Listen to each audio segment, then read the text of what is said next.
In the 1992-1993 season, the Seattle Supersonics made it to the Western Conference Finals with a narrow defeat against the Houston Rockets in the second round of the playoffs in 7 grinding games. They were just one round away from facing Michael Jordan and the Chicago Bulls.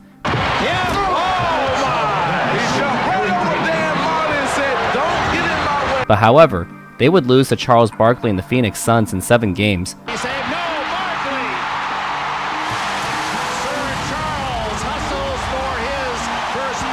Although it was disappointing the Sonics fell short to the Suns, and the fact that it was possibly taken away by the referees, giving the Suns a significant amount of free throws in Game 7, the Sonics were going to be a force to be reckoned with for the rest of the 90s with championship potential. But how did we get there? You will find out after you like this video and subscribe to this channel. And also thank you very much for your support of this YouTube channel, as I've been doing this since late 2022, and it's been fun doing it, so I just want to say thank you very much.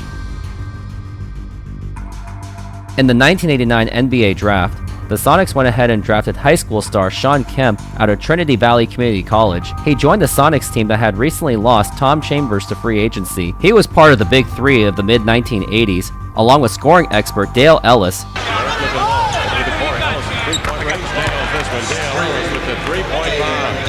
and the all-around intimidating Xavier McDaniel. Helping with McMillan, it's a 3-on-2, loop it to McDaniel. The Sonics were in the beginnings of a transition period plagued by mediocrity, with the exception of the 1986-87 season when they reached the Western Conference Finals off a 39-43 record.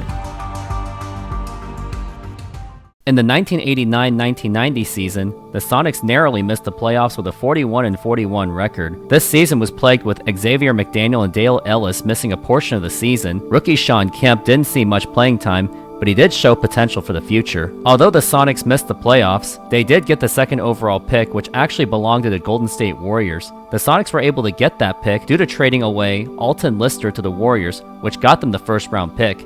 Now pay attention to that name Alton Lister for later in this video. Now before I explain further in this video, here's a quick word from our sponsor SeatGeek. SeatGeek is a mobile ticketing app for sporting events, concerts, and other events. They make the buying experience easier by the app ranking each ticket from 0 to 10 to see if you are getting a good deal, and you can see exactly where you are sitting. I regularly use that app, and I have had nothing but a fantastic experience with SeatGeek. Use my promo code ROOFTOPSPORTS to get $20 off of your first purchase. Link to the code, app, and website will be in the description, so take advantage, and thank you. With the second overall pick, the Seattle Supersonics drafted Gary Payton out of Oregon State. He was considered the best college basketball player in his senior year, took Oregon State to 3 NCAA tournaments, and even won Pac-10 Defensive Player of the Year as a freshman. In the 1990-91 season, the Sonics would make changes throughout the first half of the season, as it was clear that the rebuild was necessary after years of mediocrity. On December 7, 1990, the Sonics traded away longtime star Xavier McDaniel to the Phoenix Suns for a package that included Eddie Johnson. Later, on February 15, 1991, the Sonics traded another longtime star Dale Ellis to the Milwaukee Bucks for Ricky Pierce. Despite the rebuilding transactions that were done throughout the season, the Sonics found themselves in the 1991 playoffs as the 8th and final seed. They at least forced a Game 5 in the first round against the heavily favored Portland Trail Blazers, but would ultimately lose in Game 5. Positive things to note throughout the season were seeing Shawn Kemp get starting opportunities, as he did start 66 out of 81 games, scoring 15 points per game, along with 1.5 blocks per game and 8.4 rebounds per game, showing promise for the future. Also, Gary Payton started all 82 games. Although his offense wasn't quite there, he still showed other skills on the defensive end and the ability to distribute the ball well. Lastly, the trades out of Xavier McDaniel and Dale Ellis were well made up by the contributions of Eddie Johnson and Ricky Pierce. After a 7-3 start, the Sonics struggled in their first 36 games, where longtime coach Casey Jones was fired after posting an 18-18 record.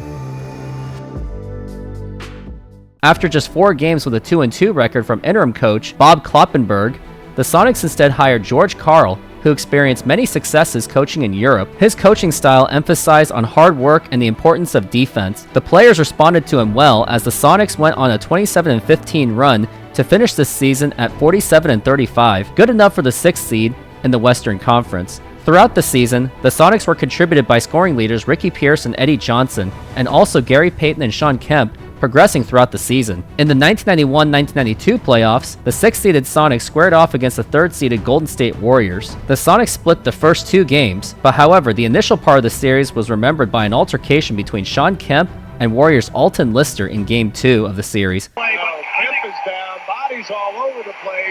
In Games 3 and 4, the Sonics beat the Warriors in close margins, but however, those 2 games were most remembered by the performance of Shawn Kemp with his amazing dunks and this dunk on Alton Lister. Fires it cross court, Kemp's got it right up into the alley, power slam!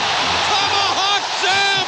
Yeah, baby! Yeah, he sure got his revenge. These were the moments that put Shawn Kemp and the Sonics on the map. The Sonics would win the series 3-1. Ultimately, the Sonics would fall to the Utah Jazz in the second round in 5 games. Despite that, there was much more hope for the Sonics going to the 1992-1993 season thanks to the leadership of George Karl.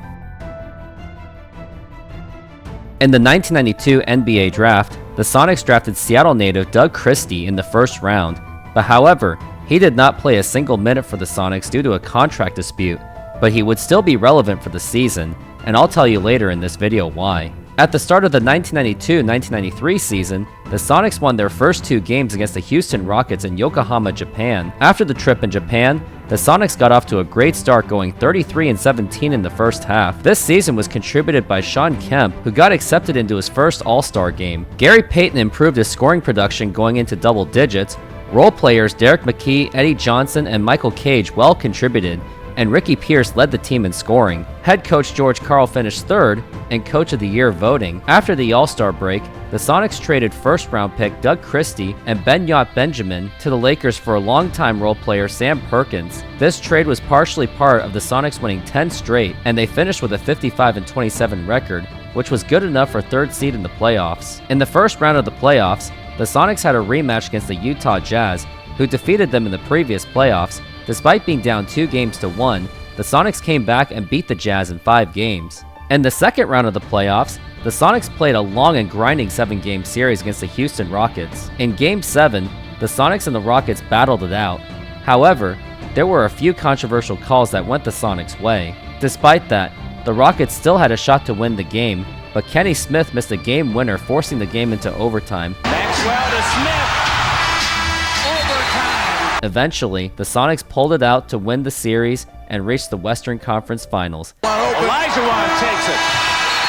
Seattle goes to Phoenix. The Sonics then competed against the Phoenix Suns in the Western Conference Finals led by MVP Charles Barkley. The Sonics pushed the Suns to 7 games, and this series was well noted by Gary Payton's defensive effort on Suns point guard Kevin Johnson, and his efforts gave him the nickname, the Glove. Shawn Kemp was the leading scorer of the team, with 20.6 points per game, nearly 10 rebounds per game, and 3.4 blocks per game. But however, in Game 7 of the series, the Sonics would go down, and some would say that it was because of the questionable calls by the referees, which gave the Suns 67 free throws. Despite the disappointing end of the season, the Sonics were clearly on the rise, and there was great potential going into the future for the rest of the 90s. And thank you for watching this video, and if you would like to see more Sonics content, check out these videos as well, and make sure to like and subscribe.